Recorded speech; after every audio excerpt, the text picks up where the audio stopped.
बिस्मिल्लाहिर्रहमानिर्रहीम। अस्सलाम वालेकुम दोस्तों, मैं हूं आज़ाद अली और आप देख रहे हैं हमारा YouTube channel news with you. दोस्तों, कुछ महीने पहले यूएई ने इज़राइल को तस्लीम करते हुए बहुत सारे एग्रीमेंट्स साइन किए हुए थे, लेकिन उसके बाद पूरी दुनिया में ये खलबली मची हुई है कि यूएई के बाद दूसरा मुल्क सऊदी अरबिया ही होगा जो इज़राइल को तस्लीम करेगा। कुछ लोगों का कहना है कि ये बात दुरुस्त है कि इज़राइल को सऊदी अरबिया तस्लीम करेगा, क्योंकि उसके पास रीजन में दूसरा कोई ऐसा ममालिक नहीं है जो उसकी socio political and economic help कर सके।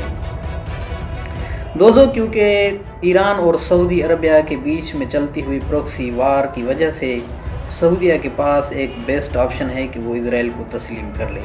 अगर हम सऊदी अरबिया के नेशनल इंटरेस्ट की बात करते हैं तो वो इस चीज़ को कबूल करने में कोई इनकार नहीं कर सकते। लेकिन दूसरी बात यहाँ एक और भी है जो सऊदी अरबिया के लिए सबसे बड़ा मसला पैदा कर सकती है। दोस्तों, ये बात आप अच्छी तरह जानते होंगे कि सऊदी अरबिया को मुस्लिम दुनिया का एक सेंटर समझा जाता है।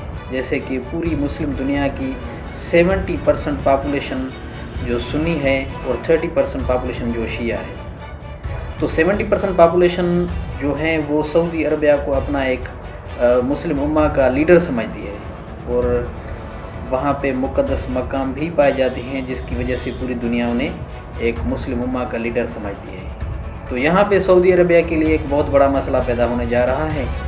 अगर सऊदी अरबिया इज़राइल को तस्लीम करता है तो पूरी दुनिया में, बल्कि पूरी मुस्लिम दुनिया में उसका जो इमेज है वो एक नेगेटिव तौर पर जाना जाएगा, जो एक सऊदी अरबिया के लिए बहुत बड़ा नुकसानदायक।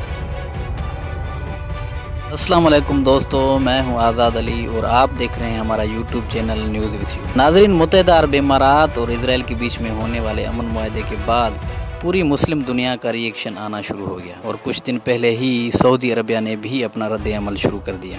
नाज़रीन, मज़ीद आगे बढ़ने से पहले आपसे एक छोटी सी गुजारिश है कि हमारी इस वीडियो को लाइक करें, शेयर करें। वीडियो अगर आपको पसंद आए तो हमारे चैनल को सब्सक्राइब करना ना भूलिए और बेल आइकन के बटन को प्रेस करें ताकि मज़ीद इस तरह की अच्छी वीडियोज़ आप तक पहुँचती रहे। नाज़रीन, तो आइए वीडियो की तरफ बढ़ते हैं। दोस्तों, पूरी मुस्लिम दुनिया में इस वक्त मुत्तहिदा अरब इमारात और इज़राइल के माबैन अमेरिका की सरबराही में कराया जाने वाला अमन मुआहदा ज़ेर बहस है। दोस्तों, किसी के नज़दीक ये मशरक़ी वस्ती में फ़रोग़ अमन का बास बनेगा, जबकि ईरान और तुर्की समेत चंद ममालिक इसे इज़राइल की तोसी पसंदाना इक़दाम से ताबीर करके रद्द कर रहे हैं। नाज़रीन, वज़ीर आज़म पाकिस्तान इमरान खान ने कहा कि फ़लस्तीनियों को हक़ न मिलने तक इज़राइल को तस्लीम नहीं करेंगे। इस हवाले से सभी की नज़रें सऊदी अरब पर थीं, जो कि मशरक़ी वस्ती का ही नहीं बल्कि उम्मत मुस्लिम का भी अहम तरीन मुल्क माना जाता है। दोस्तों, मुत्तहिदा अरब इमारात और इज़राइल के बीच में होने वाले अमन मुआहदे के बाद पूरी दुनिया के माहिरीन का ये ख्याल था कि मुत्तहिदा अरब इमारात के बाद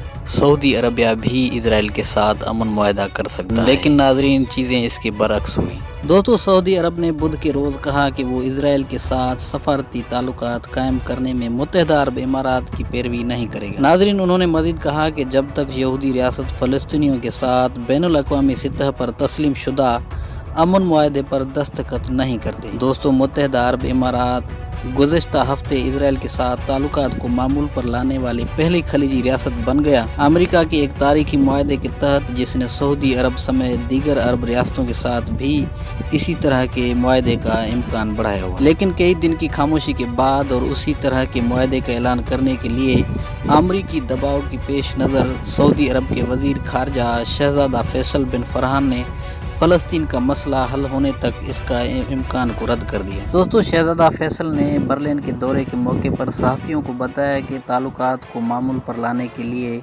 एक शर्त के तौर पर बैनुल अक़वामी मुआहदों की बुनियाद पर फ़लस्तीन के साथ अमन हासिल करना ज़रूरी है। दोस्तों, उन्होंने मज़ीद कहा कि एक बार इसके हुसूल के बाद तमाम चीज़ें मुमकिन हो जाती हैं। उन्होंने कहा कि इस मामले पर सऊदी अरब के साबिक़ मौक़िफ़ के मुताबिक था।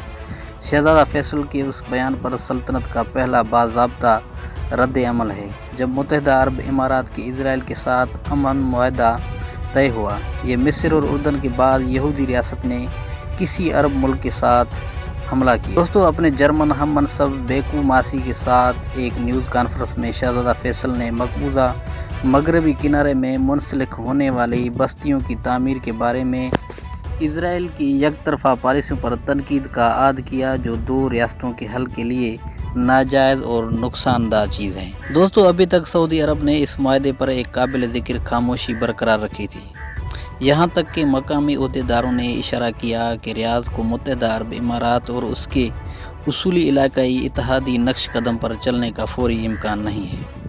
مملکت پر امریکی دباؤ کو ختم کرتے ہوئے صدر ڈونلڈ ٹرمپ کے داماد اور مشیر جیوڈ کیشر نے پیر کو اصرار کیا کہ اسرائیل کے ساتھ باضابطہ تعلقات استوار کرنا ریاض کے مفاد میں ہوگا۔ دوستو سلطنت کو مزید دھیان میں ڈالتے ہوئے وزیر اعظم بنجامن نیتن یاہو نے پیر کو کہا کہ اسرائیل متحدہ عرب امارات کی پروازوں کے لیے سعودی عرب پر ایک راہداری کھولنے پر کام کر رہا ہے۔ لیکن ناظرین، سعودی عرب دنیا کی سب سے بڑی معاشی اور اسلام کی مقدس ترین مقامات کا گھر ہے۔ متحدہ عرب امارات کے مقابلے میں زیادہ حساس سیاسی حساب کتاب کا سامنا سعودی عربیہ کر رہا ہے۔ ناظرین، نہ صرف فلسطینیوں اور ان کے حامی اسرائیل کو باضابطہ طور پر تسلیم کرتے ہوئے اور ان کو اپنے مقاصد کے ساتھ غداری کے طور پر دیکھا جائے گا، بلکہ اس سے عالم اسلام کے قائد کی حیثیت سے مملکت کے امیج کو بھی نقصان پہنچ سکتا ہے۔ دوستو بین الاقوامی ماہرین کا کہنا ہے کہ سعودی عربیہ کبھی بھی اسرائیل کے ساتھ امن معاہدہ سائن نہیں کرے گا، کیونکہ سعودی عربیہ اچھی طرح جانتا ہے کہ اگر اس نے اسرائیل کے ساتھ امن معاہدہ طے کر لیا تو اس کے بعد اس کا امیج پوری مسلم دنیا میں خراب ہو سکتا ہے، جس کے نتیجے میں سعودی عربیہ اپنی مسلم امہ کی لیڈرشپ کھو سکتا ہے، اور اس لیے سعودی عرب اسرائیل کے ساتھ امن معاہدہ نہیں کر سکتا۔ دوستو مشرق وسطی کے ناصور اسرائیل کی غیر قانونی قیام اور استحکام کی تفصیل خاصی طویل ہے، جس میں برطانیہ اور امریکہ کا بھرپور ہاتھ ہے۔ سردست مسلم امہ کے بیشتر ممالک اسرائیل کی مغربی کنارے پر قبضہ اور غیر قانونی بستیوں کی تعمیر پر ہی نہیں بلکہ فلسطین اور فلسطینیوں کی بقا کے لیے پریشان ہیں۔ ناظرین، معاملات کا بغور جائزہ لیا جائے تو اس شرم خیر کا پہلو بھی دکھائی دیتا ہے۔ پاکستان، ایران، ترکی اور سعودی عرب سمیت بیشتر ممالک کا موقف دکھائی دیتا ہے تو یہ عالم اسلام کے لیے باہمی اتحاد کا نادر موقع ہے۔ دوستو سب یکسو ہو کر اس معاملے کے بجائے مسئلے کے حل کی بات کریں گے تو معاملات بہتر طور پر کیے جا سکتے ہیں، بلکہ اس میں مسئلہ کشمیر کو بھی شامل کیا جا سکتا ہے۔ ناظرین، اب یہ مسلم امہ کی دانش و لیاقت پر ہے کہ اس سے خیر کیسے برآمد کر سکتے ہیں۔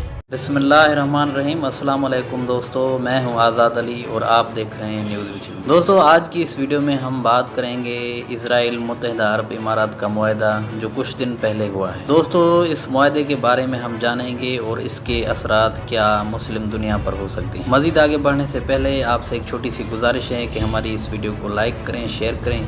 ویڈیو اگر آپ کو پسند آئے تو ہمارے چینل کو ضرور سبسکرائب کیجئے اور بیل آئیکن کے بٹن کو پریس کریں تاکہ مزید اس طرح کی اچھی ویڈیوز آپ تک پہنچ سکیں۔ ناظرین، اسرائیل اور متحدہ عرب امارات نے امریکہ کے ذریعے ایک معاہدے کے تحت تعلقات کو مکمل معمول پر لانے کا اعلان کر کے پوری دنیا کو حیران کر دیا۔ دوستو اس سے متحدہ عرب امارات مصر اور اردن کے بعد اسرائیل کو تسلیم کرنے والی تیسری عرب ریاست بن جائے گا۔ ناظرین، ابو ظبی کے ولی عہد شہزادہ اور متحدہ عرب امارات کے مسلح افواج کے ڈپٹی سپریم کمانڈر محمد بن زید الہان نے جو امارات کے ڈی فیکٹو حکمران تھے، ناظرین انہوں نے کہا ہے کہ فلسطینی علاقوں میں اسرائیلیوں کی مزید شمولیت کو روکنے کے لیے یہ معاہدہ طے پایا گیا ہے۔ دوستو لیکن اصل معاہدے میں صرف معطل کا لفظ استعمال کیا گیا ہے، جس کا مطلب صاف ظاہر ہے کہ اسرائیل نے کچھ وقت کے لیے فلسطین پر قبضہ کرنے کو سسپینڈ کیا ہوا ہے۔ اس کا مطلب یہ ہوا کہ وہ دوبارہ فلسطینی علاقوں پر قبضہ کر سکتا ہے۔ دوستو خاص طور پر یہ کہ مغرب کنارے کے کچھ حصوں پر اسرائیل خود مختاری کا اعلان معطل کر دے گا، اس معاہدے میں جو بات طے کی گئی ہے۔ ناظرین اس معاہدے کا ذکر کرتے وقت ٹرمپ نے بھی معطل کا لفظ استعمال کیا ہے، اور دوستو اسرائیل وزیر اعظم بنجامن نیتن یاہو نے بھی عبرانی زبان میں دیے گئے اپنے خطاب میں واضح طور پر کہا ہے کہ انہوں نے ایجنڈے سے خود مختاری کو ختم نہیں کیا اور وہ کبھی نہیں کریں گے۔ ناظرین PLO کے ایگزیکٹو کمیٹی کے ممبر حنان اشراوی نے اس چیز کو کرٹیسائز کرتے ہوئے اپنے ٹویٹ میں کہا ہے کہ اسرائیل نے قبضے کے آغاز سے ہی فلسطین کے ساتھ غیر قانونی اور مستقل طور پر کیا کر رہا ہے۔ اس کا کھلے عام اعلان نہ کرنے پر اس کا صلہ فلسطین کو مل گیا ہے۔ دوستو، انہوں نے مزید کہا کہ متحدہ عرب امارات اسرائیل کے ساتھ اپنے خفیہ معاملات معمول پر کھلے عام سامنے لے آیا ہے، اور انہوں نے کہا کہ براہ کرم ہم پر متحدہ عرب امارات احسان نہ کرے، کیونکہ ہم کسی کے انجیر کی پتی نہیں ہیں۔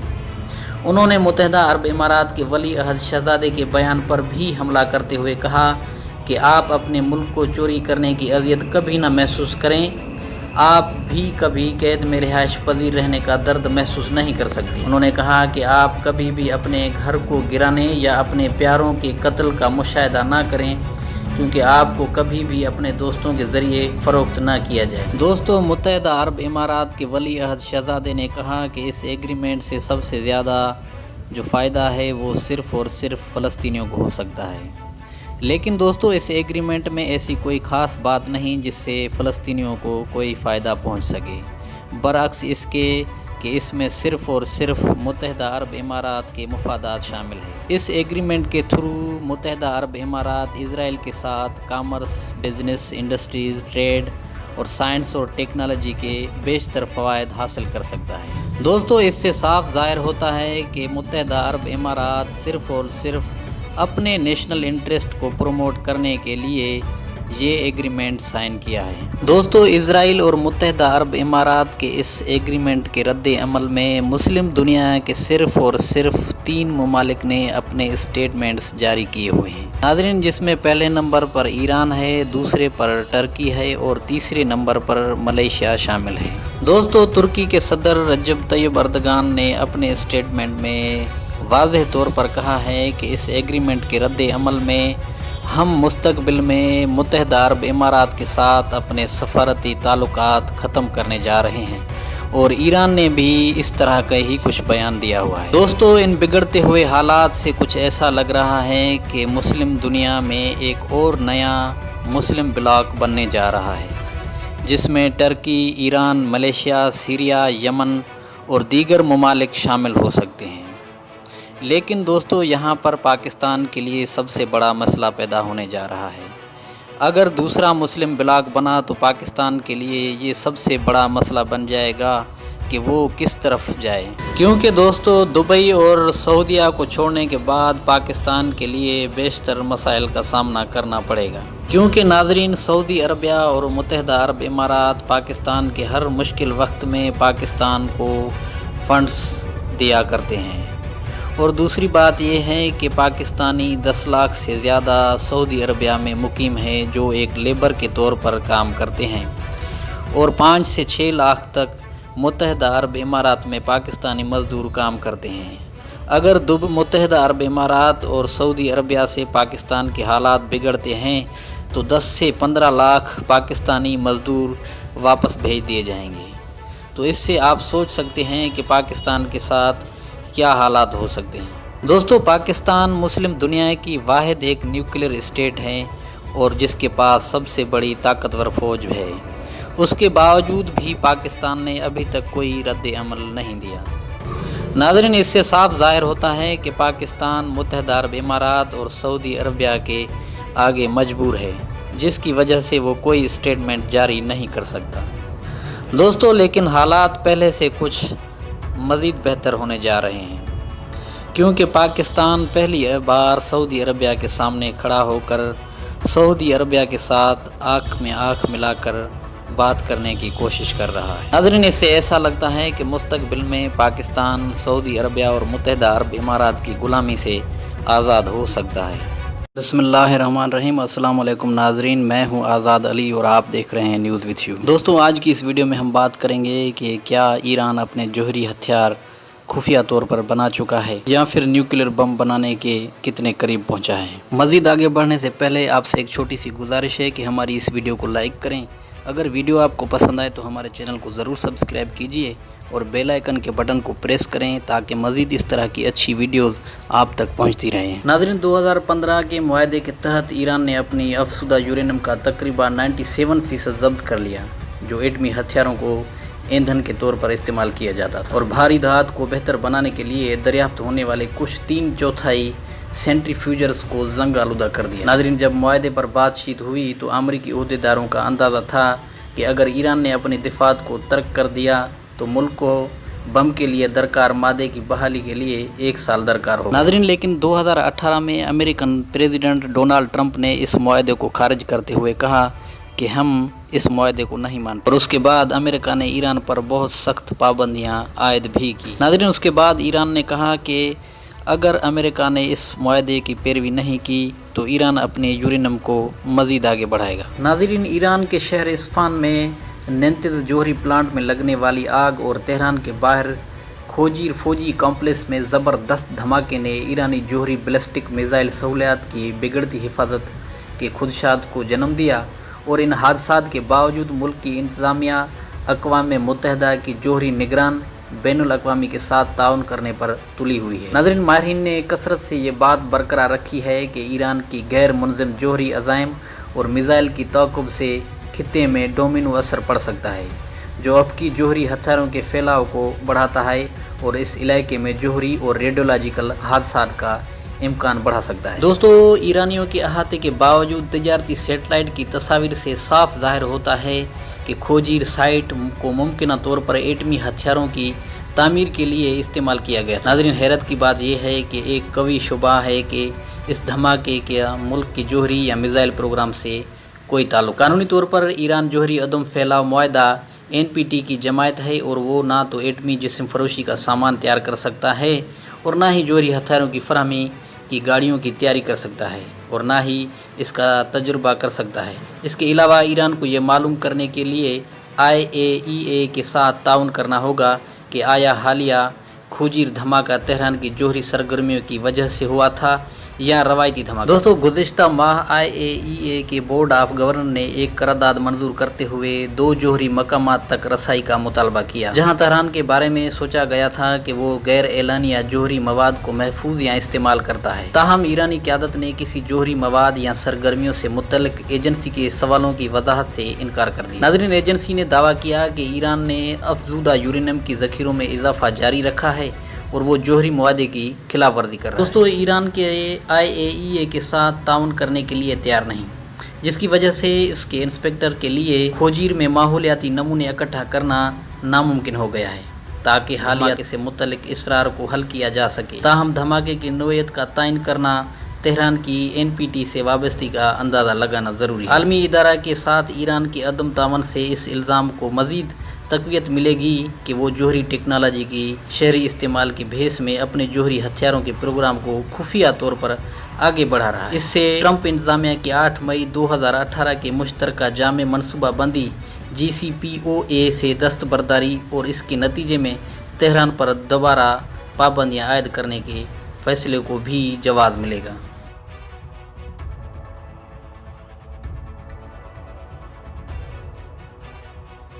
बिस्मिल्लाहिर्रहमानिर्रहीम। अस्सलाम वालेकुम नाज़रीन, मैं हूं आज़ाद अली और आप देख रहे हैं न्यूज़ विथ यू।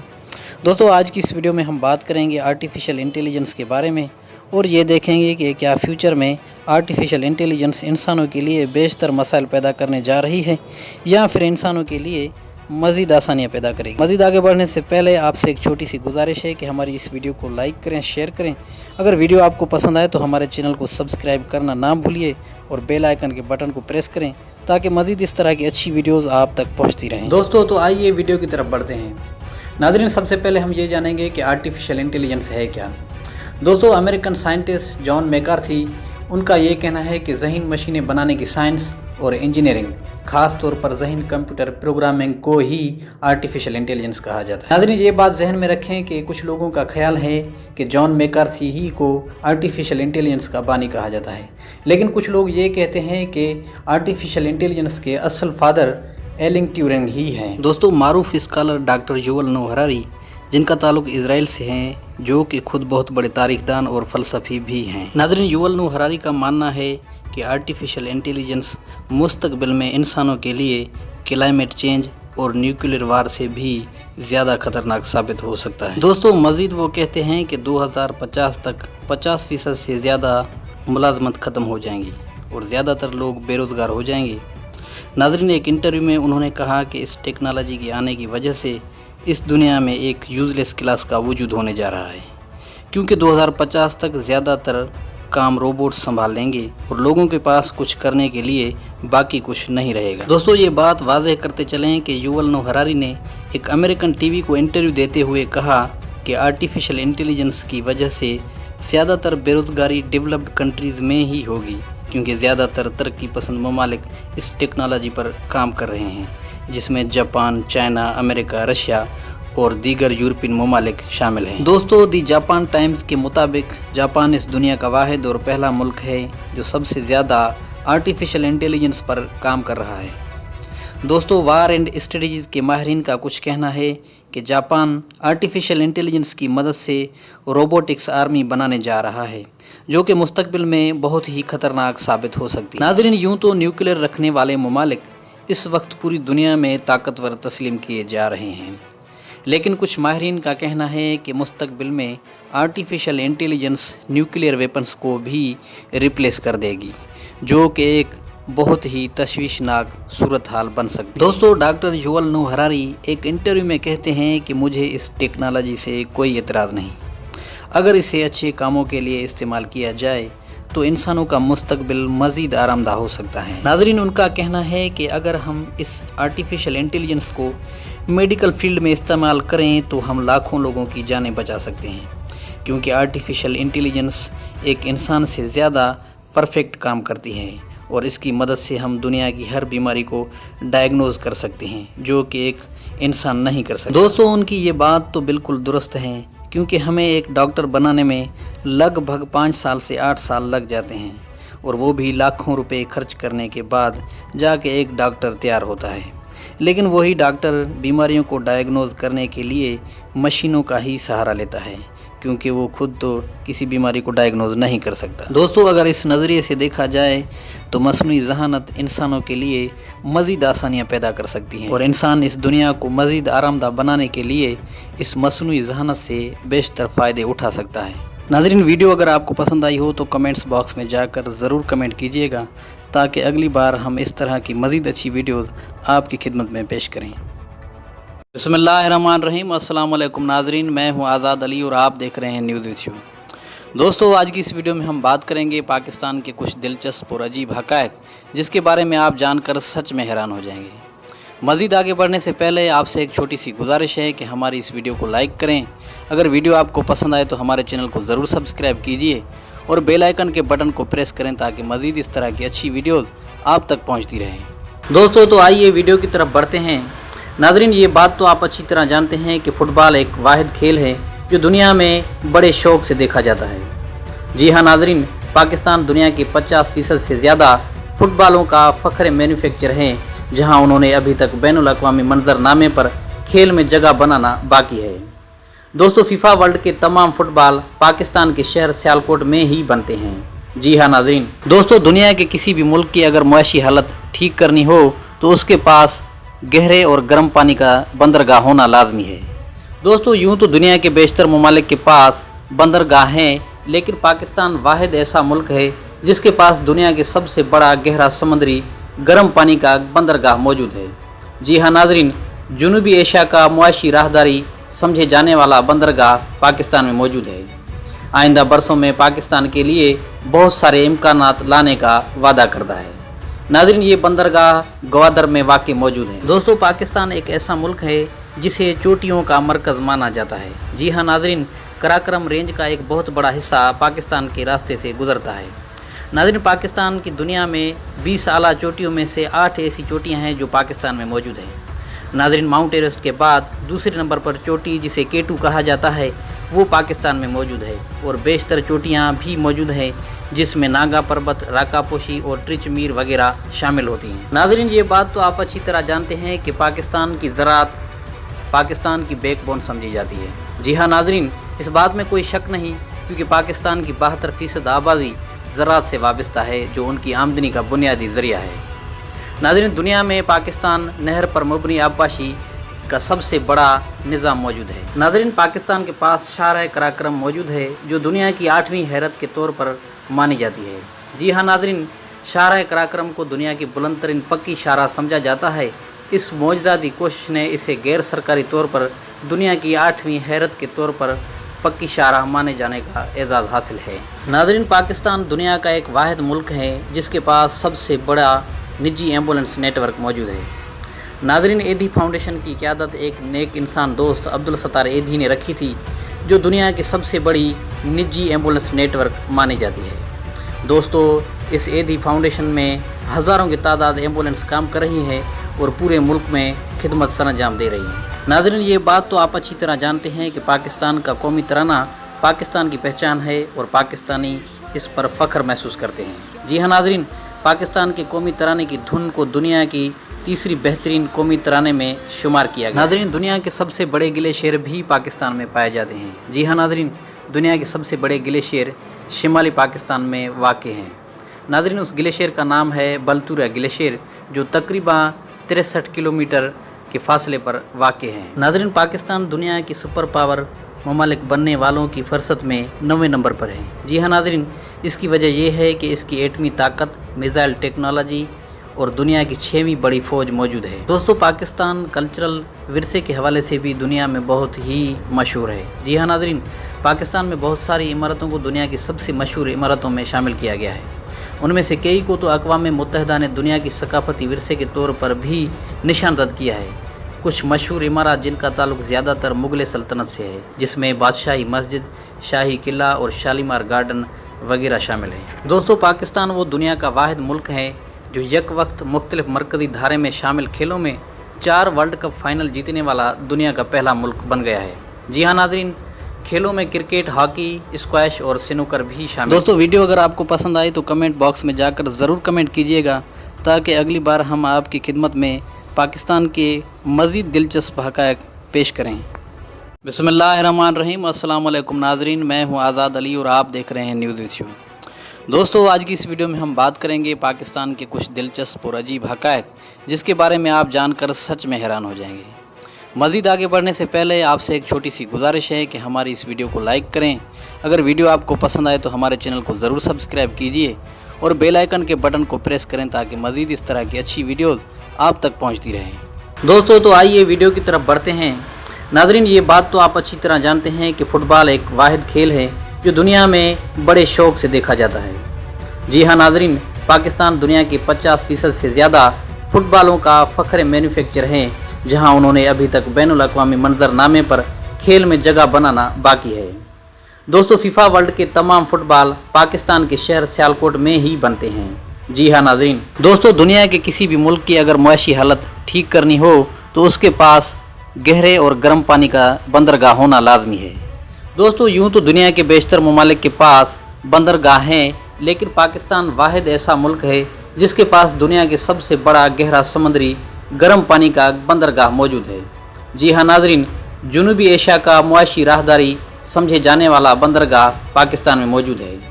आइंदा बरसों में पाकिस्तान के लिए बहुत सारे इम्कानात लाने का वादा करता है।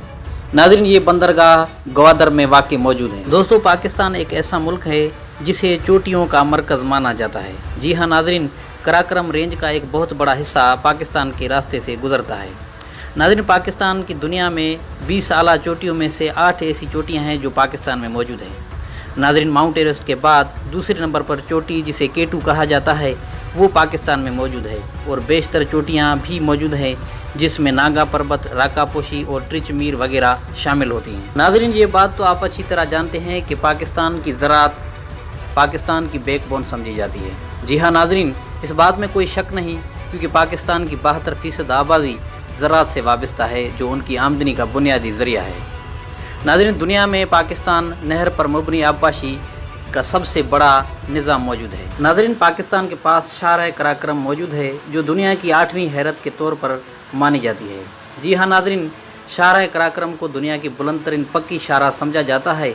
इस मौजज़ाती कोशिश ने इसे गैर सरकारी तौर पर दुनिया की 8वीं हैरत के तौर पर पक्की शाहराह माने जाने का एजाज़ हासिल है। नाज़रीन, पाकिस्तान दुनिया का एक वाहिद मुल्क है जिसके पास सबसे बड़ा निजी एम्बुलेंस नेटवर्क मौजूद है। नाज़रीन, एधी फाउंडेशन की क़यादत एक नेक इंसान दोस्त अब्दुल सत्तार एधी ने रखी थी, जो दुनिया की सबसे बड़ी निजी एम्बुलेंस नेटवर्क मानी जाती है। दोस्तों इस एदी फाउंडेशन में हज़ारों की तादाद एम्बुलेंस काम कर रही है और पूरे मुल्क में खिदमत सरंजाम दे रही है। नाज़रीन, ये बात तो आप अच्छी तरह जानते हैं कि पाकिस्तान का कौमी तराना पाकिस्तान की पहचान है और पाकिस्तानी इस पर फ़ख्र महसूस करते हैं। जी हाँ नाज़रीन, पाकिस्तान के कौमी तराने की धुन को दुनिया की तीसरी बेहतरीन कौमी तराने में शुमार किया गया। नाज़रीन, दुनिया के सबसे बड़े ग्लेशियर भी पाकिस्तान में पाए जाते हैं। जी हाँ नाज़रीन, दुनिया के सबसे बड़े ग्लेशियर शिमाली पाकिस्तान में वाक़ हैं।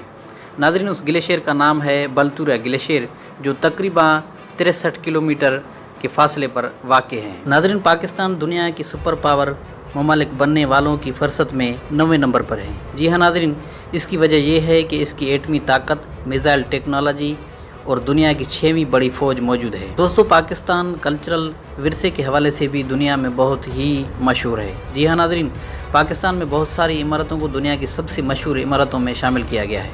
उनमें से कई को तो अक़वाम मुत्तहिदा ने दुनिया की सकाफ़ती विरसे के तौर पर भी निशानदद किया है। कुछ मशहूर इमारत जिनका ताल्लुक़ ज़्यादातर मुग़ल सल्तनत से है, जिसमें बादशाही मस्जिद, शाही किला और शालीमार गार्डन वगैरह शामिल है। दोस्तों, पाकिस्तान वो दुनिया का वाहिद मुल्क है जो एक वक्त मुख्तलिफ मरकज़ी धारे में शामिल खेलों में 4 वर्ल्ड कप फाइनल जीतने वाला दुनिया का पहला मुल्क बन गया है।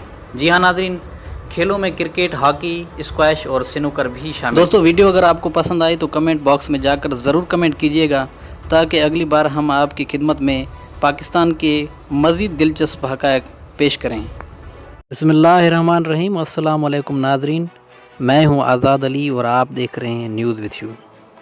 दोस्तों, आज की इस वीडियो में हम बात करेंगे दुनिया की उन 5 ताकतवर अफ़वाज के बारे में जो 2020 के मुताबिक दुनिया की टॉप 5 आर्मीज़ में आ रही हैं। मज़ीद डिस्कस करने से पहले आपसे एक छोटी सी गुजारिश है कि हमारी इस वीडियो को लाइक करें। अगर वीडियो आपको पसंद आए तो हमारे चैनल को ज़रूर सब्सक्राइब कीजिए और बेल आइकन के बटन को प्रेस करें, ताकि मज़ीद इस तरह की अच्छी वीडियोज़ आप तक पहुँचती रहें।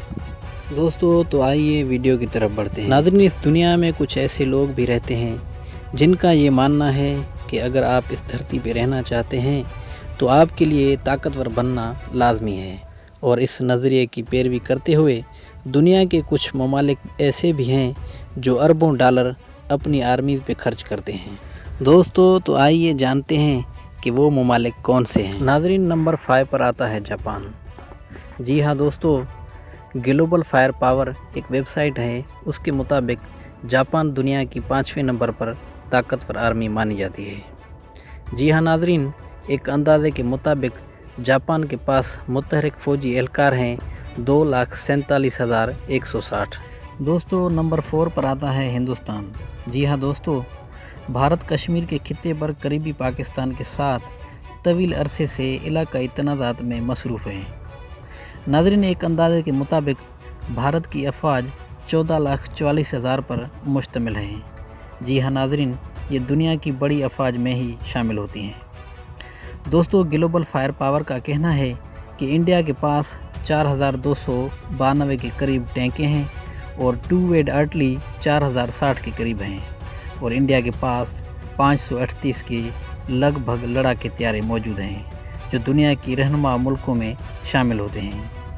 नाज़रीन, इस साल भारत अपनी फ़ौज पर $61 बिलियन खर्च करने जा रहा है, जो बहुत ही भारी रकम है। दोस्तों, नंबर 3 पर आता है चीन। जी हाँ नाज़रीन, चीन जो एशिया का सबसे ताकतवर मुल्क और अमेरिका का बढ़ता हुआ मुखालिफ है, इस फहरिस्त में तीसरे नंबर पर आता है। नाज़रीन, कम्युनिस्ट सुपर पावर के एक अंदाजे के मुताबिक चीन की अफ़वाज 21,83,000 पर मुश्तमिल है।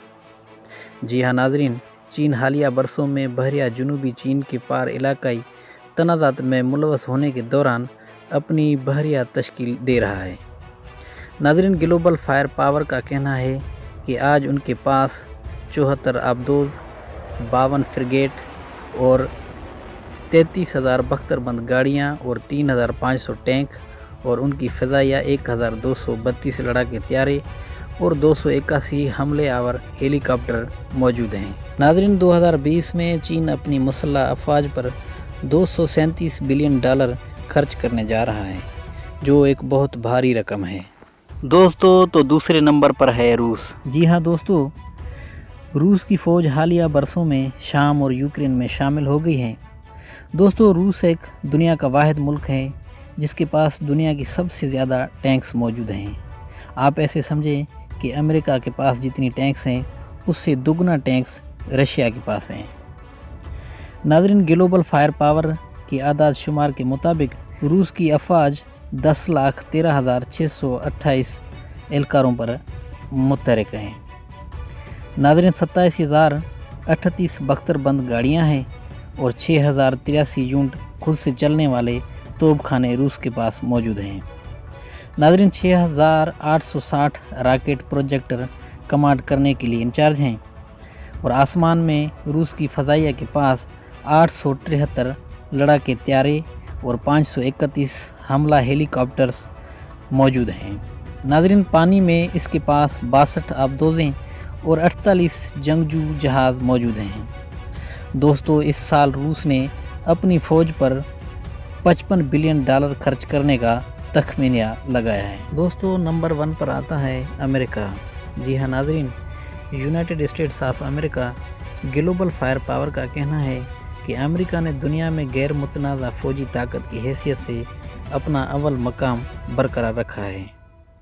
جی ہاں ناظرین، امریکہ کے پاس زمین پر موجود کسی بھی دوسرے ملک سے زیادہ فضائی یونٹ ہیں، جن میں 2,085 جنگجو، 987 حملہ ہیلی کاپٹر اور 945 ٹرانسپورٹ اور 742 خصوصی مشن طیارے ہیں۔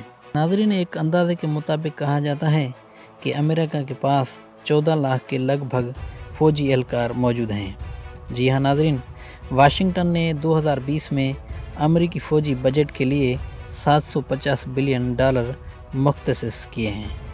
بسم اللہ الرحمن الرحیم۔ السلام علیکم دوستو، میں ہوں آزاد علی اور آپ دیکھ رہے ہیں نیوز وتھ یو۔ ناظرین، آج کی اس ویڈیو میں ہم آپ کو بتائیں گے پاکستان کی خفیہ ایجنسی ISI کے 8 ایسے حقائق جسے آپ جان کر ایک پاکستانی ہونے پر فخر محسوس کریں گے۔ آگے بڑھنے سے پہلے آپ سے ایک چھوٹی سی گزارش ہے کہ ہماری اس ویڈیو کو لائک کریں۔ اگر ویڈیو آپ کو پسند آئے تو ہمارے چینل کو ضرور سبسکرائب کریں اور بیل آئیکن کے بٹن کو پریس کریں تاکہ مزید اس طرح کی اچھی ویڈیوز آپ تک پہنچتی رہے۔ دوستو، ISI کا فیکٹ نمبر 1 یہ ہے کہ ISI کو دنیا کی نمبر 1 ایجنسی مانا جاتا ہے۔ جی ہاں ناظرین، امریکی کرائم نیوز کے مطابق ISI دنیا کی نمبر 1 ایجنسی مانی جاتی ہے۔ ناظرین، امریکہ کی خفیہ agency CIA central intelligence agency نے بھی یہ تصدیق کی تھی کہ ISI دنیا کی نمبر 1 ایجنسی ہے۔ دوستو، امریکی کرائم نیوز کے مطابق ISI دنیا کی کم بجٹ رکھنے والی ایجنسیوں میں سے ایک ہے، لیکن اس کے باوجود بھی ISI کی صلاحیتوں کو پوری دنیا میں سراہا جاتا ہے۔ نمبر 2، دوستو، ISI دنیا کی واحد انٹیلیجنس ایجنسی ہے جس میں ڈبل ایجنٹ کی شرح 0 کے برابر ہے۔ دوستو، یہ بات ہمارے لیے فخر کی ہے کہ ISI میں ڈبل ایجنٹ کی شرح 0 کے برابر ہے۔ ناظرین، ہمیں ISI کے ان افسروں پر بھی فخر ہے جنہوں نے اپنی جان کی خاطر دشمنوں کے سامنے کوئی چیز ظاہر نہیں کی۔ مثالوں میں کرنل امام اور خالد خواجہ شامل ہیں۔ نمبر 3، دوستو، سب سے زیادہ کشمیر کی آزادی کی حمایت ISI نے ہی کی ہے۔ جی ہاں ناظرین، ISI نے پوری جدوجہد آزاد کشمیر کی حمایت کی ہے اور 1987 میں اس نے ایک بڑی کامیابی حاصل کی۔ ISI نے آپریشن 2 بیک کا آغاز کیا تھا اور ISI نے آزاد پسند جنگجوؤں کو بڑی مالی مدد اور بازو مدد فراہم کی۔ دوستو، سرکشی عروج پر آ گئی تھی۔ ہندوستانی فوج نے بہت بڑا آپریشن شروع کیا جس کے نتیجے میں ہزاروں کشمیریوں کو ہلاک کیا اور قید کر دیا گیا۔ نمبر 4، دوستو، ISI نے ایک آپریشن لانچ کیا تھا جس کا نام تھا آپریشن طوفان۔ جی ہاں ناظرین، ISI اور CIA ورلڈ کی سب سے طاقتور ایجنسیوں نے باہمی رابطے کے ساتھ افغانستان میں USSR کے حملے کو ناکام بنانے کے لیے آپریشن سائیکلون کا آغاز کیا تھا اور 1979 سے یہ آپریشن جاری رہا۔ امریکہ نے اس کی حمایت کے لیے $8 ارب فراہم کیے۔ ISI نے دراصل اس منصوبے پر عمل درآمد کیا۔ پاکستان نے افغان مجاہدین کو آزادی کے لیے لڑنے کے لیے تربیت اور اسلحے کی مدد فراہم کی، لیکن یہ اس وقت کے لیے بہت کامیاب رہا۔ ناظرین، کوئی نہیں جانتا تھا کہ آنے والے وقت میں یہ بدترین انجام لائے گا۔ نمبر 5 دوستو، پاکستان کو ایک نیوکلیر اسٹیٹ بنانے میں سب سے بڑا ہاتھ ISI کا ہی تھا۔ جی ہاں ناظرین، پاکستان جب اپنا نیوکلیر ٹیسٹ کرنے جا رہا تھا تو اس وقت امریکہ اور اسرائیل کی خفیہ ایجنسیوں نے دن رات ایک کر کے رکھی تھی، اور وہ اس کوشش میں تھے کہ کیسے بھی کر کے پاکستان نیوکلیر ٹیسٹنگ سائٹ کا پتہ لگایا جائے اور کیسے بھی کر کے پاکستان کی اس نیوکلیر ٹیسٹ کو روکا جائے دوستو۔ لیکن وہ ISI ہی تھی جس نے امریکہ اور اسرائیل کو پتہ تک لگنے نہیں دیا، اور پاکستان نے بڑے آرام سے چاگی کے پہاڑوں میں اپنا نیوکلیر ٹیسٹ کیا اور دنیا کی نیوکلیر اسٹیٹس میں شامل ہو گیا۔ نمبر 6 دوستو، ISI وہ واحد ایجنسی ہے جس کا پوری دنیا میں آج تک کوئی ایجنٹ نہیں پکڑا گیا۔ جی ہاں دوستو، یہ حقیقت ہی ہے کہ پاکستان کی خفیہ ایجنسی ISI کا کوئی بھی ایجنٹ آج تک نہیں پکڑا گیا۔ دوسری جانب دیکھا جائے تو دنیا کی دوسری بڑی ایجنسیوں کے ایجنٹس کئی بار پکڑے گئے ہیں۔ ان کی مثال ہمارے پاس ہیں، جیسے کلبھوشن یادو۔ دوستو، امریکہ اور رشیا جیسے بڑے ملکوں کے بھی ایجنٹس پکڑے جا چکے ہیں۔ جی ہاں ناظرین، ورلڈ وار 2 اور اس کے بعد سرد جنگ کے دوران رشین اور امریکن ایجنٹس کئی بار پکڑے جا چکے ہیں دوستو، لیکن یہ واحد ایجنسی ISI ہے جس کا آج تک کوئی بھی ایجنٹ نہیں پکڑا گیا۔ نمبر 7 دوستو، پاکستان کے جوہری ہتھیاروں کی حفاظت ISI ہی کرتی ہے، اور یہ ISI ہے جس نے آج تک پاکستان کے جوہری ہتھیاروں کو محفوظ ہاتھوں میں رکھا ہے۔ ناظرین، امریکہ، اسرائیل اور انڈیا دن رات اس کوشش میں لگے ہیں کہ کیسے بھی کر کے پاکستان کے جوہری ہتھیاروں کا پتہ لگایا جائے کہ انہیں کہاں نصب کیا گیا ہے، لیکن یہ ISI ہے جس نے دنیا کی بڑی بڑی ایجنسیوں کو ناکام بنا دیا ہے۔ ناظرین، اتنے سال گزرنے کے بعد بھی CIA اور موساد پاکستان کے جوہری ہتھیاروں کے بارے میں معلومات حاصل کرنے میں ناکام رہے ہیں ناظرین، جس کا سارا کریڈٹ ISI کو ہی جاتا ہے۔ دوستو، ISI کے ذریعے استعمال ہونے والا سامان، ISI اپنی مشنوں کو چلانے کے لیے جدید ٹیکنالوجی اور ہتھیاروں کا استعمال کرتا ہے۔ جی ہاں دوستو، ISI اپنے آپریٹرز کو دیا جانے والا بنیادی ہتھیار FN57 بیکلر اور کوچ USP اور کلگ پستول شامل ہیں۔ بسم اللہ الرحمن الرحیم۔ السلام علیکم ناظرین، میں ہوں آزاد علی اور آپ دیکھ رہے ہیں نیوز وتھ یو۔ دوستو، آج کی اس ویڈیو میں ہم بات کریں گے بانی پاکستان محترم قائد اعظم محمد علی جناح کی زندگی کے 5 ایسے حقائق جسے آپ جان کر سچ میں حیران ہو جائیں گے، اور آپ یہ محسوس کریں گے کہ قائد اعظم محمد علی جناح کتنے بڑے دانا اور ذہین انسان تھے۔ ناظرین، آگے بڑھنے سے پہلے آپ سے ایک چھوٹی سی گزارش ہے کہ ہماری اس ویڈیو کو لائک کریں، شیئر کریں۔ اگر ویڈیو آپ کو پسند آئے تو ہمارے چینل کو ضرور سبسکرائب کیجیے اور بیل آئیکن کے بٹن کو پریس کریں تاکہ مزید اس طرح کی اچھی ویڈیوز آپ تک پہنچتی رہیں۔ دوستو، ایک بار قائد اعظم محمد علی جناح کسی پارلیمنٹ کے اجلاس میں شریک ہونے کے لیے بمبئی سے دہلی جا رہے تھے۔ ناظرین، تو آپ نے ٹرین کی فرسٹ کلاس کی ٹکٹ وصول کی اور ڈبے میں جا کے بیٹھ گئے جو مکمل طور پر خالی تھا۔ دوستو، کچھ گھڑیاں گزرنے کے بعد ایک خوبصورت خاتون بھی اسی ٹرین کے ڈبے میں آ کے بیٹھ گئی جس میں قائد اعظم محمد علی جناح پہلے سے بیٹھے تھے۔ دوستو، کچھ وقت کے بعد ٹرین چلنے لگی اور قائد اعظم محمد علی جناح اپنا نیوز پیپر اٹھا کر پڑھنے شروع ہو گئے، اور اچانک سے اس خوبصورت خاتون نے جناح صاحب کو مخاطب ہو کر کہا کہ مجھے 1000 روپے دو، نہیں تو میں ٹرین کی چین کھینچ کر چلاؤں گی اور آپ پر الزام لگاؤں گی کہ آپ نے میری عزت لوٹنے کی کوشش کی ہے۔ ناظرین، اس عورت کی یہ بات سن کر جناح صاحب نے بالکل خاموشی اختیار کر لی اور اس عورت کو محسوس کروایا کہ جیسے جناح صاحب اس کی بات نہیں سن پا رہے ہیں۔ عورت بار بار یہی بات دہراتی رہی، لیکن جناح صاحب نے ایسے محسوس کروایا جیسے انہیں کچھ سنائی نہیں دے رہا۔ آخر کار اس خاتون نے جناح صاحب کا بازو پکڑ کر جناح صاحب کو کہا کہ مجھے 1000 روپے دو، نہیں تو میں آپ پر الزام لگاؤں گی کہ آپ میری عزت لوٹنے کی کوشش کر رہے تھے۔ ناظرین، جناح صاحب نے اپنے کانوں پر ہاتھ رکھ کر اس عورت کو کہا کہ مجھے کچھ سنائی نہیں دے رہا، اور ایک پیپر نکالا اور اس عورت کو کہا کہ آپ مجھے اس پر لکھ کے دیں جو آپ کہنا چاہتی ہیں۔ ناظرین، وہ عورت تو پہلے سے ہی غصے میں تھی۔ کسی سوچے سمجھے بغیر اس عورت نے اس وائٹ پیپر پر یہ بات لکھ ڈالی۔ جیسے ہی اس عورت نے یہ بات لکھی، جناح صاحب نے فوراً ہی وہ پیپر اٹھا کر اپنی جیب میں رکھا۔ ناظرین، جناح صاحب نے فوراً ہی ٹرین کی ایمرجنسی بریک کو کھینچ لیا اور کچھ دیر بعد وہاں پر پولیس پہنچ گئی اور جناح صاحب نے وہ لکھے ہوئے الفاظ ان پولیس والوں کے ہاتھ میں دیے اور اس پولیس نے اس عورت کو اریسٹ کر لیا۔ ناظرین، یوں ہی قائد اعظم محمد علی جناح نے بڑی ہوشیاری سے اس عورت سے اپنی جان چھڑا لی۔ ناظرین، ایک بار قائد اعظم محمد علی جناح کسی یونیورسٹی کے ایک پروگرام میں تقریر کر رہے تھے جہاں پر ہندو اور مسلم طلباء موجود تھے۔ اس تقریر کے دوران قائد اعظم محمد علی جناح سے کسی ہندو طلباء نے سوال کیا کہ آپ کا دو قومی نظریہ ہندوستان کو تقسیم کر رہا ہے، جس کی وجہ سے ہندو مسلم کا بٹوارہ ہو جائے گا، اور پھر آپ کیسے کہہ سکتے ہیں کہ یہ دو قومی نظریہ ہندوستان کی تقسیم کے لیے صحیح ہے؟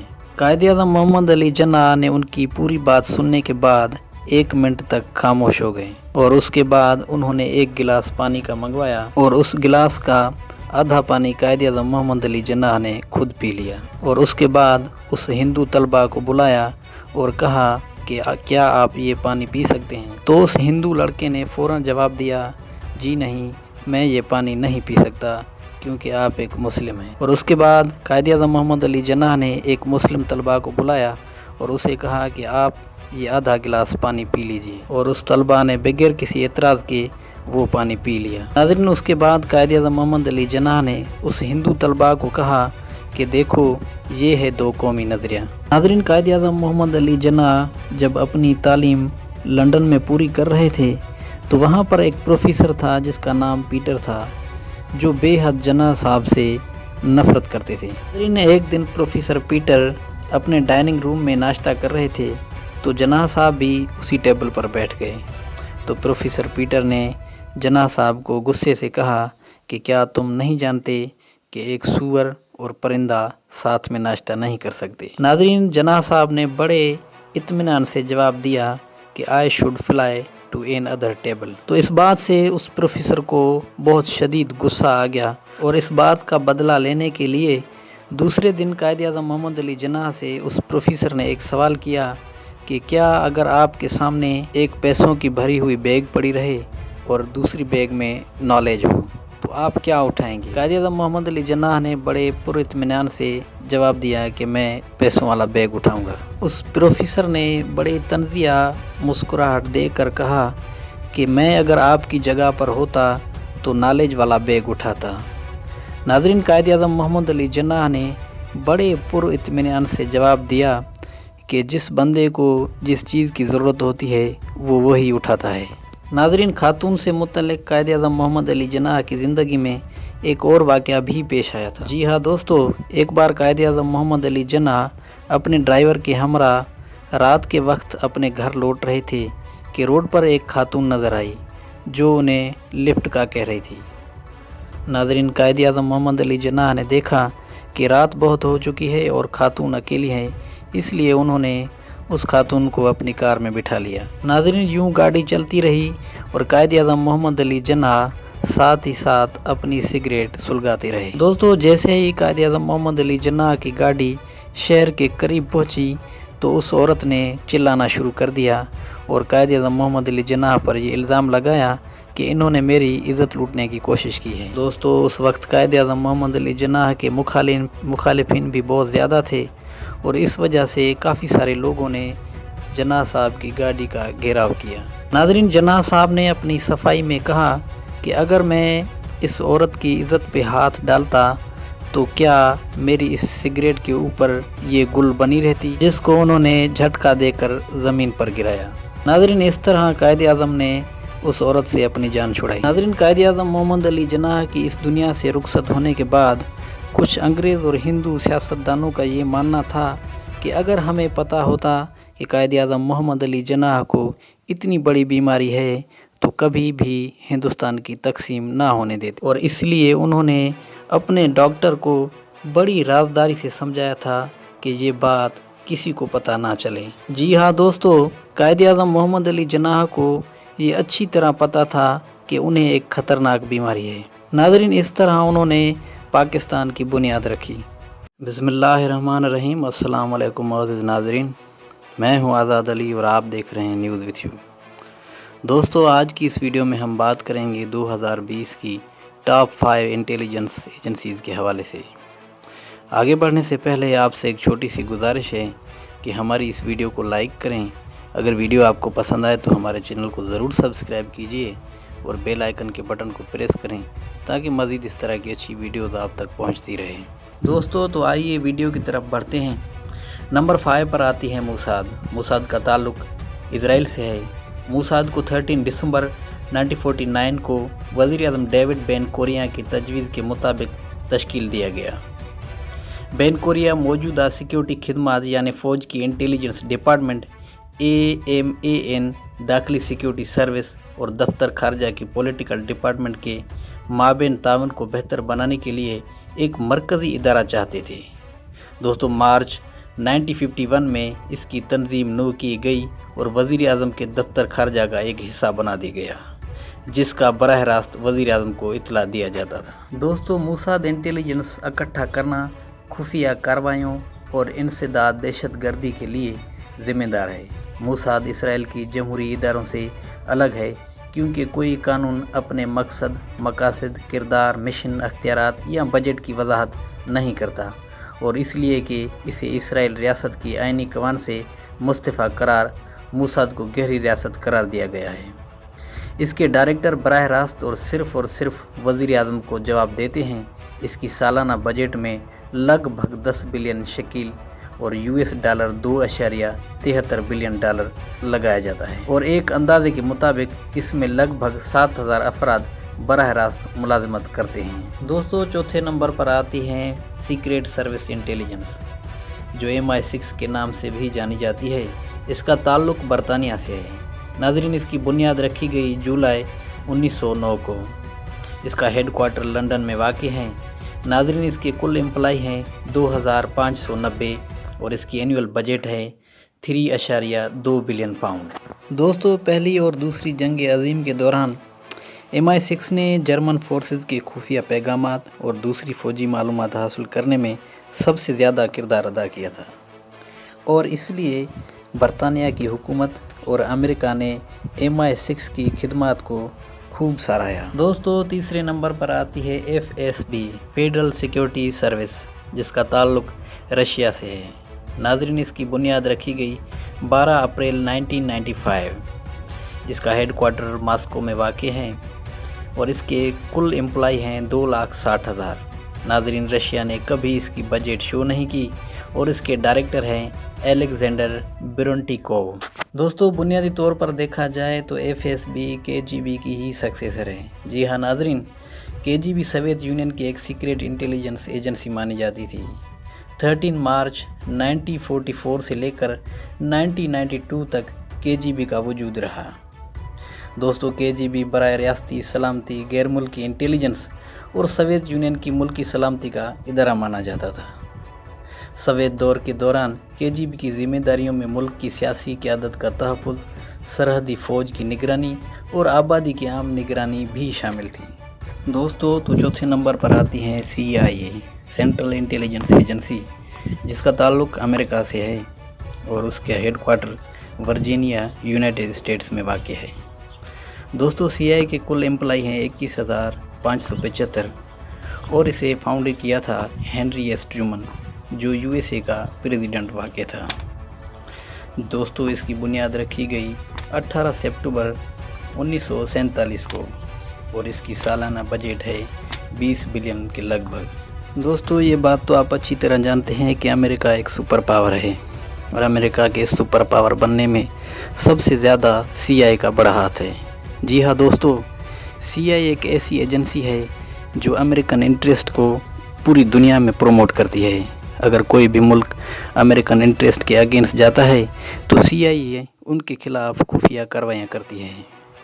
جی ہاں ناظرین، جیسے کہ پولیٹیکل اسیسینیشن یا پھر اس ملک کے اوپر دہشت گردی کا الزام لگا کر امریکہ خود کارروائی کرتا ہے۔ دوستو تو نمبر 1 پر آتے ہیں ISI انٹر سروس انٹیلیجنس، جس کا تعلق پاکستان سے ہے۔ دوستو ISI کی بنیاد 1 جنوری 1948 کو رکھی گئی۔ دوستو ISI کا ہیڈ کوارٹر پاکستان کے دارالخلافہ اسلام آباد میں واقع ہے۔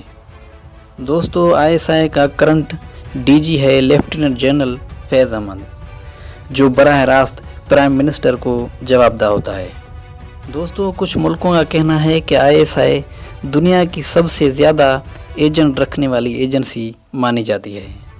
ایک اندازے کے مطابق ISI کے پاس 10 لاکھ کے لگ بھگ ایجنٹ موجود ہیں، جو پوری دنیا میں اس وقت موجود ہیں۔ دوستو امریکن انٹیلیجنس ایجنسی CIA کے مطابق پاکستان کی انٹیلیجنس ایجنسی ISI دنیا کی سب سے زیادہ سلیپر سیلز رکھنے والی ایجنسی مانی جاتی ہے۔ ناظرین ISI وہ انٹیلیجنس ایجنسی ہے جو دنیا کی سب سے کم بجٹ رکھنے والی ایجنسی مانی جاتی ہے۔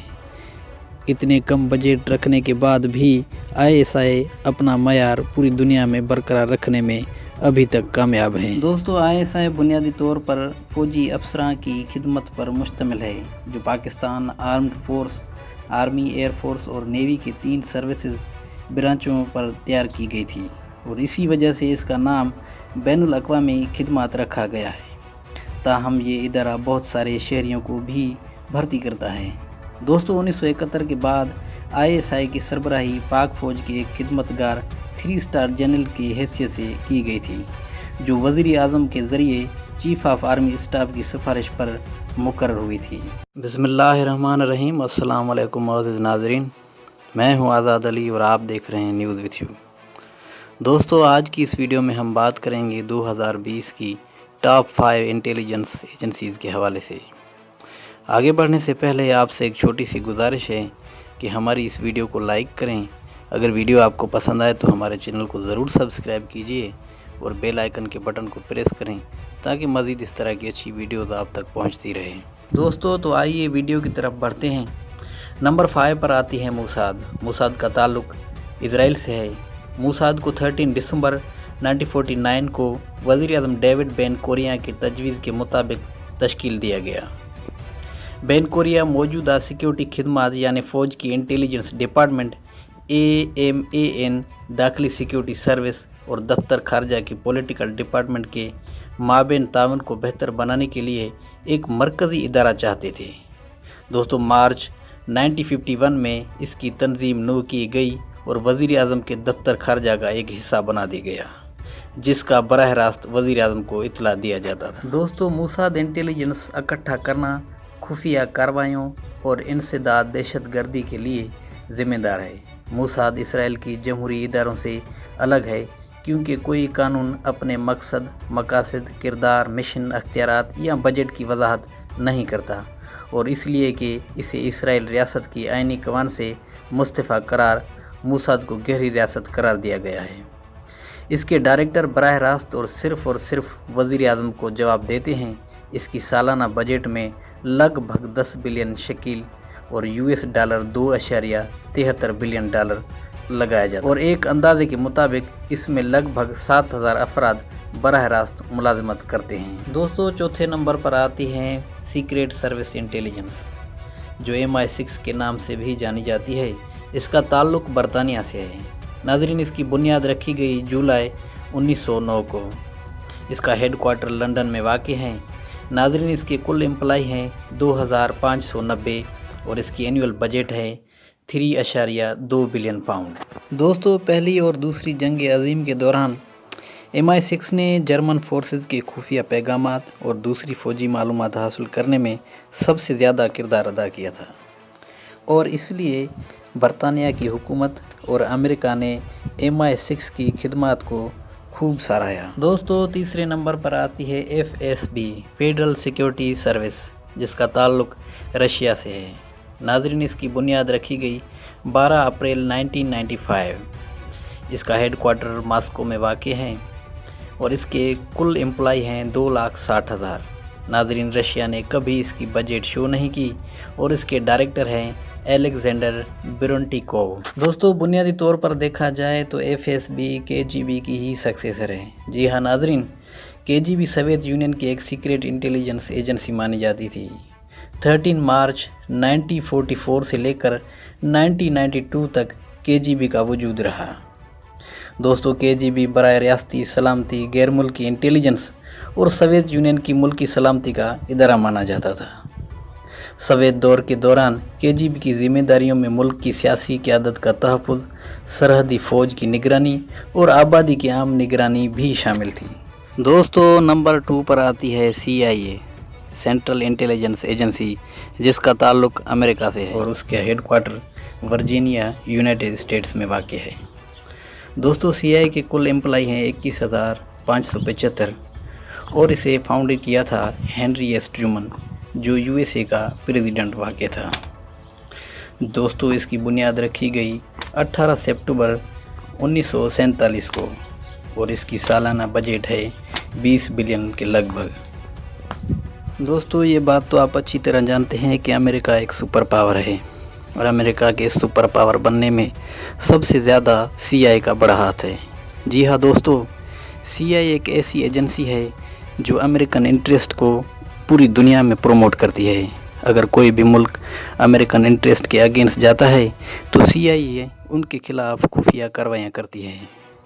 जी हाँ नाजरीन, जैसे कि पॉलिटिकल असैसिनेशन या फिर उस मुल्क के ऊपर दहशतगर्दी का इल्ज़ाम लगाकर अमेरिका खुद कार्रवाई करता है। दोस्तों, तो नंबर 1 पर आते हैं ISI, इंटर सर्विस इंटेलिजेंस, जिसका ताल्लुक पाकिस्तान से है। दोस्तों, ISI की बुनियाद 1 जनवरी 1948 को रखी गई। दोस्तों, ISI का हेड क्वार्टर पाकिस्तान के दारुल खिलाफा इस्लामाबाद में वाक़ है। दोस्तों, ISI का करंट DG है लेफ्टिनेंट जनरल फैज़ अहमद, जो बराह रास्त प्राइम मिनिस्टर को जवाबदेह होता है।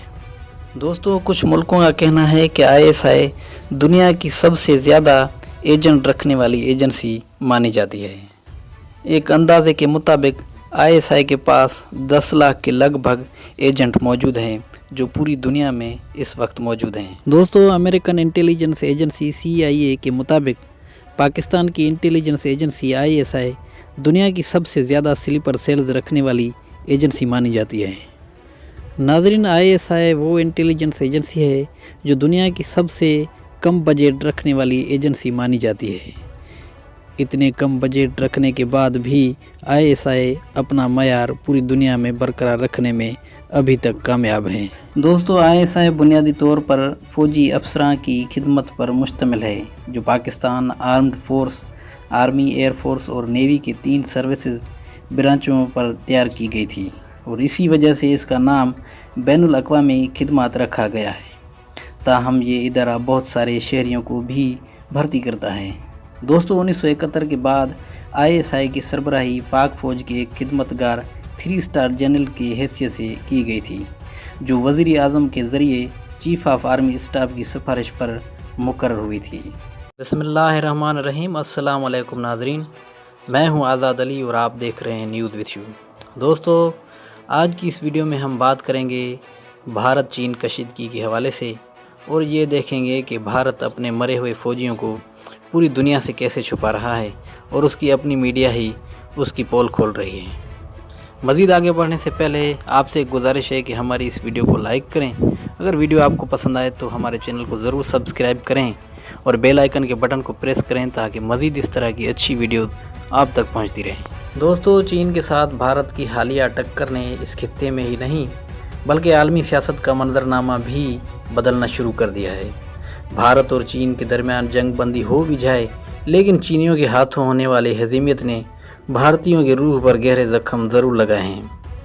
ये हकीकत भी आश्कार हुई है कि भारत की सियासी और अस्करी लीडरशिप चीन से लड़ने की इस्तादाद रखती है और ना ही सियासी अज़म है।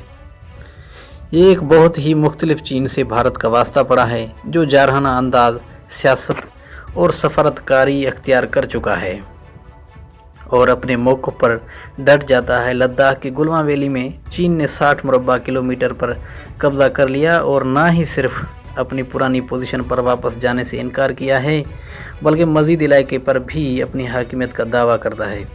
आसान लफ्ज़ों में यूँ कहा जाए कि जिस इलाके पर चीन ने हालिया दिनों कब्ज़ा किया वो मुज़ाकरात या सफारतकारी के ज़रिए उससे दस्तबरदार होने वाला नहीं। दोनों ममालिक के दरमियान मामूल के ताल्लुकात बहाल करने का इम्कान कम है, बल्कि गालिब इम्कान है कि भारत, अमेरिका और चीन मुखालिफ इत्तेहादियों की ओर करीब हो जाएगा। दोस्तों, भारत चीन के खिलाफ उनके अज़ाइम का आलाकार तो वो पहले ही था, लेकिन खुलकर सामने नहीं आ रहा था। अब हालात बदल रहे हैं। भारत ने ऑस्ट्रेलिया के साथ दिफाई मुआहदे किए हैं जो बराह रास्त चीन की सलामती को मुतासिर करते हैं। भारत अक़वाम मुत्तहिदा की आलमी इदारा सेहत के एग्जीक्यूटिव बोर्ड का भी रुकन बन गया है, जिस पर दबाव है कि वो चीन के खिलाफ तहकीकात करे कि उसने कोरोना वायरस के हवाले से मालूमात का आलमी इदारों से तबादला करने में गिफलती या सुस्ती तो नहीं की। भारतीय वज़ीर-ए-आज़म नरेंद्र मोदी ही की तरह 60 की दिहाई में पंडित जवाहरलाल नेहरू भी मकबूलियत की लहर पर सवार थे, जैसे कि इलेक्शन पे इलेक्शन जीत रहे थे, और लद्दाख में चीन के साथ शुरू होने वाली मामूली झड़पें जल्द ही बाकायदा जंग की शक्ल अख्तियार कर गईं। भारत को शिकस्त तो हुई और चीन ने हत्ता के आमेज़ तरीके से एक तरफ तौर पर जंग बंदी का ऐलान कर दिया। नेहरू उस जंग में मकबूलियत भी खो बैठे और शिकस्त का दुख उनकी सेहत के लिए महलक साबित हुआ। दोस्तों, भारत और चीन कशीदगी के दौरान कुछ दिनों से ये न्यूज़ आ रही है कि 50 से ज़्यादा भारतीय जवान चाइनीज़ आर्मी के हाथों मारे जा चुके हैं और 100 के करीब चाइनीज़ आर्मी ने गिरफ्तार कर लिए हैं। लेकिन मोदी और मोदी सरकार ने इस बात को मानने से बिल्कुल इनकार कर लिया। लेकिन झूठ तो झूठ होता है, कब तक छुप सकता है। दोस्तों, 20 जून 2020 को चीनी वज़ारत ख़ारजा के तर्जमान ने अपने मामूल की प्रेस ब्रीफिंग में ये कहकर मोदी का सारा मकर खोल कर रख दिया कि लद्दाख की पूरी गुलवां वादी चीन के मुकम्मल कंट्रोल में है। लेकिन इसके बावजूद मोदी 19 जून 2020 की ऑल इंडिया पार्टीज़ की ऑनलाइन इजलास में अपने इस बयान को मुसलसल दोहरा रहे हैं कि लद्दाख में कोई अंदर आया नहीं और ना ही किसी ने भारतीय पोस्ट पर कब्जा किया है। रियासत जम्मू और कश्मीर के खित्ता लद्दाख की सूरत हाल पर जहां तक मोदी की गज़ब बयानी पर कोई तअज्जुब नहीं होना चाहिए, क्योंकि आज़ाद कश्मीर पर सर्जिकल स्ट्राइक से लेकर बालाकोट के नाकाम हमले तक मोदी ने इतना झूठ बोला कि इबलीस भी कान पकड़ने पर मजबूर है। अभिनंदन की गिरफ्तारी की खबर पहले कहा कि हमारे तमाम तैयारे और पायलट सलामत हैं, लेकिन कोई गिराया गया और ना ही कोई पायलट पकड़ा गया है। लेकिन फिर अभिनंदन की वापसी ने पूरे इंडिया में शोर मचा रख दिया। दोस्तों, मोदी चीन के हवाले से भी वही बात दोहरा है, जबकि बालाकोट सर्जिकल स्ट्राइक के वक्त उन्होंने ये कहा था कि इंडियन एयरफोर्स ने 350 असाकर को ख़त्म कर दिया है। लेकिन जब भारत की अपोजिशन जमायतों ने मोदी से क्रेडिबल सबूत मांगे तो एक भी पेश करने में नाकाम रहे। लद्दाख के हवाले से भी इस तरह पहले मोदी एंड कंपनी ये मानने के लिए तैयार नहीं थे कि चीनी फौजियों ने इतने ज़्यादा इंडियन फौजियों को हलाक कर डाला है। मोदी सरकार की तरफ से मीडिया को जो पहले खबर दी गई उसमें सिर्फ 3 फौजियों, जिनमें एक कर्नल रैंक का अफसर था, चीनी फ़ौज के हाथों हलाक होने का बताया गया। लेकिन 18 जून 2020 जुमेरात को 20 फौजियों की हलाकत की बाज़ाब्ता तस्दीक कर दी गई। इसी तरह जुम्मा 19 जून 2020 की शाम भारतीय वज़ीर ख़ारजा के तर्जमान अनुराग श्रीवास्तव ने कहा था कि गुलवां वादी में चीन की कार्रवाई के दौरान इंडिया का कोई फ़ौजी लापता नहीं। लेकिन जब जुम्मा को ही भारत की अखबार दी हिंदू और मीडिया चैनल इंडिया टुडे ने बताया, नाज़रीन, मोदी से कोई पूछे कि वो दर्जन भारतीय फ़ौजी एहलकार जिनकी लाशें भारत के हर शहर में पहुंच रही हैं, अगर वो लद्दाख में नहीं तो फिर कहाँ मारे गए हैं। सेटेलाइट की तस्वीर से साफ पता चलता है कि गुलवां वादी में इस वक्त हज़ारों चीनी फ़ौजी मौजूद हैं। उन तस्वीर में उस इलाके में चीन के सैकड़ों फ़ौजी ट्रक, असला और अर्थ मूवर्स और तोहफे और चीनी अफवाज की बैरक्स भी देखी जा सकती हैं। ऑल इंडिया पार्टीज़ की ऑनलाइन इजलास में मोदी के सरीह कज़ब बयानी पर भारत की अंग्रेज़ी अखबार दी हिंदू के डिप्लोमेटिक एडिटर सोहासनी हैदर ने इस पर सवाल उठाया कि भारतीय वज़ीर आज़म ये कहना चाहते हैं कि आज जहां चीनी फ़ौजी हैं वो कौन सा इलाका है, लद्दाख जिस इलाके में इंडियन फौजी मारे गए ये किसके कब्ज़े में है, भारत की, चीन या और ये भारतीय वजारत खारजा ने ये क्यों कहा कि चीन ने लद्दाख के LAC पर भारत के ज़ेर कब्ज़ा गुलवा में कुछ तामीरात की है, जबकि इंडियन एक्सप्रेस के सुशांत सिंह ने सवाल उठाया कि 20 फौजी मारे गए हैं, 75 जो ज़ख्मी हैं और 10 को चीन की कैद से हमने छुड़वा लिया है। ये किसकी फ़ौज है? भारत के दिफाए उमूर के तज्ज़ियाकार ब्रह्म चीलानी ने सवाल उठाया कि क्या फिर हम इसको अमर कौन मान जाएं? दोस्तों, भारत के दिफाई उमूर के तज्ज़ियाकार ब्रह्म चीलानी ने सवाल उठाया है कि क्या फिर हम इस बात को मान जाएं कि मोदी ये बयान उस जानिब इशारा करता है कि इंडिया ने वादी गुलवा में चीन की जानिब से जिब्रा बदल गई और सूरत हाल को कबूल कर लिया। जब चीन रियासत जम्मू कश्मीर लद्दाख खिते में घुस आया तो सबसे पहले भारतीय वज़ीर दिफा राजनाथ सिंह ने 5 जून 2020 को भारतीय मीडिया चैनल को अपने इंटरव्यू में यह कहते हुए इसका एतराफ़ किया कि चीन के बहुत से फ़ौजी लद्दाख में घुस आए हैं और हम चीन के साथ इस मामले को सियासी अमल के ज़रिए से हल करने की कोशिश में हैं। इसके साथ ही लद्दाख के लोगों ने मुख्तलिफ मीडिया चैनल से बातचीत में कहा कि चीन पहले गज़ों और मीटरों के हिसाब से लद्दाख में घुसता चला जा रहा था, लेकिन अप्रैल 2020 से वो किलोमीटरों के हिसाब से लद्दाख में अंदर आ चुका है और हमारी गुलाबानों की तमाम अहम चरागाहें अब इसके कब्ज़े में हैं। मोदी से एक सवाल ज़रूर पूछा जाना चाहिए कि कम से कम एक सच तो बता ही दें। देखें, चीन की लिबरेशन आर्मी के हाथों मारे जाने और अगवाशुदा भारतीय फ़ौजियों की असल तादाद क्या है, जो एक मामा बना हुआ है, क्योंकि भारत की आज़ाद ज़राए के मुताबिक लद्दाख में बहुत सारे फ़ौजी मारे जा चुके हैं। बिस्मिल्लाहिर्रहमानिर्रहीम। अस्सलाम वालेकुम मुअज़्ज़िज़ नाज़रीन, मैं हूं आज़ाद अली और आप देख रहे हैं न्यूज़ विथ यू। दोस्तों, आज इस वीडियो में हम बात करेंगे उन ममालिक के बारे में जिनके पास जोहरी हथियारों के ज़ख़ायर मौजूद हैं और वो ज़ख़ायर इस दुनिया के लिए कितने ख़तरनाक हो सकते हैं। मज़ीद आगे बढ़ने से पहले आपसे एक छोटी सी गुजारिश है कि हमारी इस वीडियो को लाइक करें। अगर वीडियो आपको पसंद आए तो हमारे चैनल को ज़रूर सब्सक्राइब कीजिए और बेल आइकन के बटन को प्रेस करें ताकि मज़ीद इस तरह की अच्छी वीडियोस आप तक पहुंचती रहे। दोस्तों, जोहरी हथियारों के बारे में तो आप जानते ही होंगे कि वो कितने ख़तरनाक हैं और इस दुनिया के लिए वो कितने ख़तरनाक साबित हो सकते हैं। दोस्तों, दुनिया में एक अंदाजे के मुताबिक इस वक्त 13,885 जोहरी हथियार मौजूद हैं। उनमें ज़ख़ीर शुदा या रिटायर्ड भी कुछ हैं। लेकिन पिछले साल 14,465 हथियार थे, लेकिन पिछले 12 महीनों में कुछ 600 ज़्यादा रिटायर या बर्खास्त किए गए। इससे पता चलता है कि दुनिया को ताकत के खात्मे के लिए बैनुल अक़वामी कोशिशों के बावजूद मुकम्मल खात्मा एक तवील मुद्दती मकसद है। नाज़रीन, नंबर 9 पर आता है नॉर्थ कोरिया। शिमाली कोरिया के असला खाने का सही शायद वाज़ेह नहीं है, लेकिन SIPRI का एक अंदाज़ा है कि शिमाली कोरिया के पास तकरीबन 20 से 30 जोहरी हथियार मौजूद हैं। शिमाली कोरिया के रहनुमा किम जोंग उन ने बारियापुरी जज़ीरा नुमा कोरिया को गैर मुंतकी बनाने की ख्वाहिश का ऐलान किया है। हालांकि उनका क्या मतलब वाज़ेह नहीं है और उस बात का कोई सबूत नहीं मिला कि उन्होंने ऐसा करने की कोशिश की है। नाज़रीन, 8वें नंबर पर आता है जोहरी हथियार रखने वाला मुल्क इज़राइल।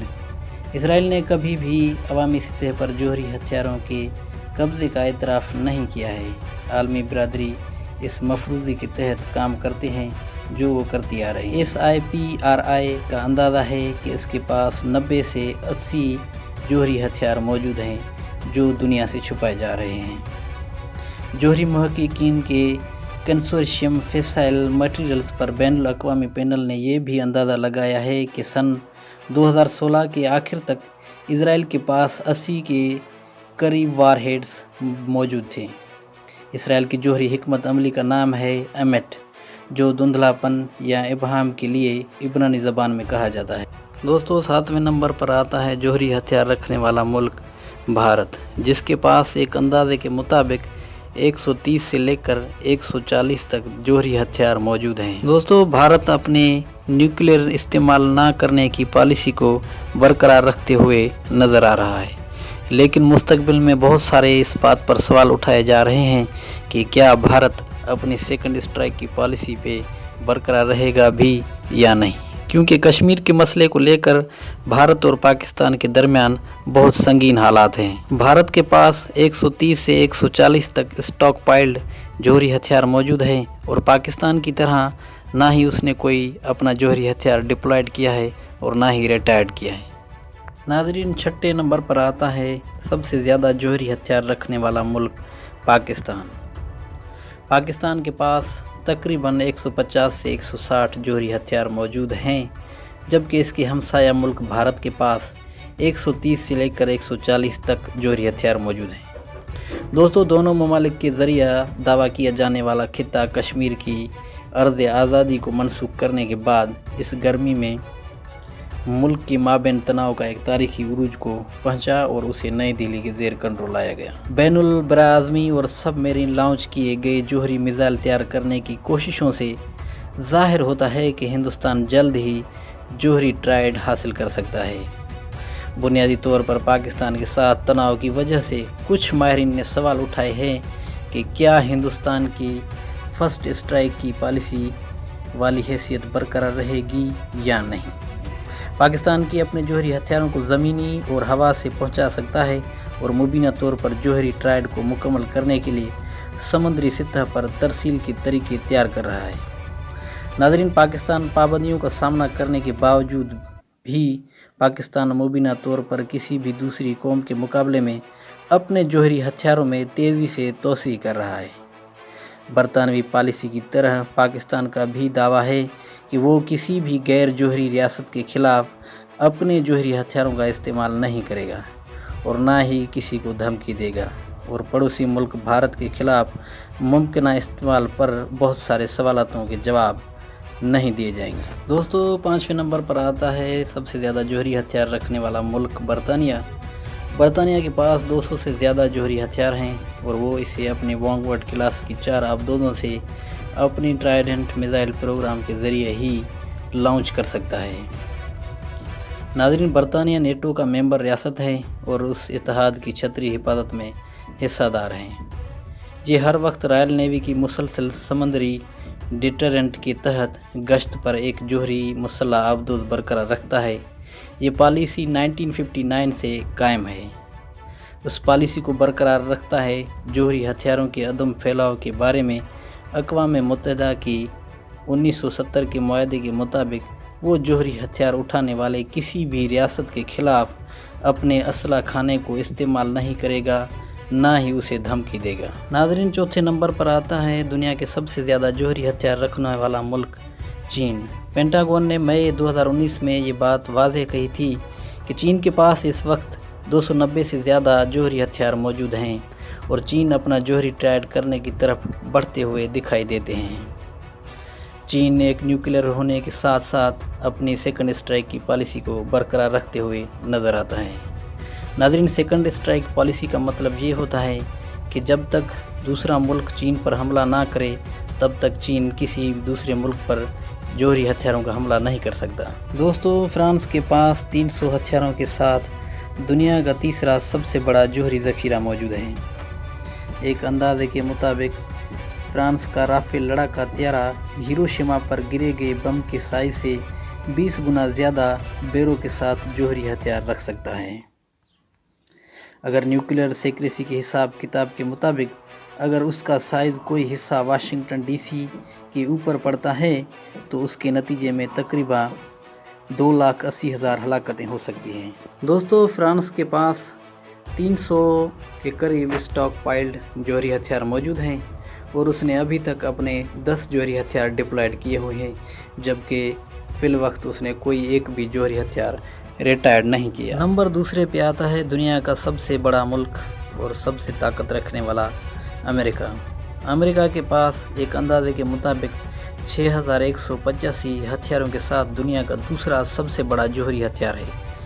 दोस्तों, ये वाहिद मुल्क है जो किसी दुश्मन के खिलाफ एटमी हथियारों का धमाका करता है, जैसा कि अगस्त 1945 में हिरोशिमा और नागासाकी में हुआ था। दोस्तों, यूनाइटेड स्टेट्स के पास एक अंदाजे के मुताबिक 3,800 जौहरी हथियार स्टॉक पाइल्ड हैं, जबकि अमेरिका ने 1,365 जौहरी हथियार डिप्लॉयड करके रखे हैं। 2385 अब तक अमेरिका ने अपने जौहरी हथियार रिटायर्ड किए हैं। कुल मिला के अमेरिका के जौहरी हथियार बनते हैं 6185। नाजरीन, ये बात तो आप अच्छी तरह जानते होंगे कि दुनिया के सबसे ज़्यादा जौहरी हथियार रखने वाला मुल्क कौन सा है। जी हाँ दोस्तों, उस मुल्क का नाम है रूस। रूस के पास दुनिया के सबसे बड़ा जौहरी हथियार मौजूद है। ISPR के मुताबिक रूसी फेडरेशन के पास असला खाने में मजमूई तौर पर 6490 ज़ख़ायर शुदा और रिटायर्ड जौहरी हथियार हैं, जो गुज़िश्ता साल 6850 से कम है। आर्मेनिया और बेलारूस वो दो ममालिक हैं जो रूस और यूरोप के माबैन बफर की हैसियत से काम करते हैं, लेकिन वो रूस के जौहरी हथियारों से परइन्हिसार करते हैं। बैनुल अक़वामी मुहिम के खात्मे के लिए जौहरी हथियारों से मुतल्लिक बैनुल अक़वामी मुहिम ICNAW के मुताबिक आर्मेनिया PNW मुज़ाकरात में शामिल हुए, लेकिन उस मीटिंग में वोट डालने से बाज रहे हैं।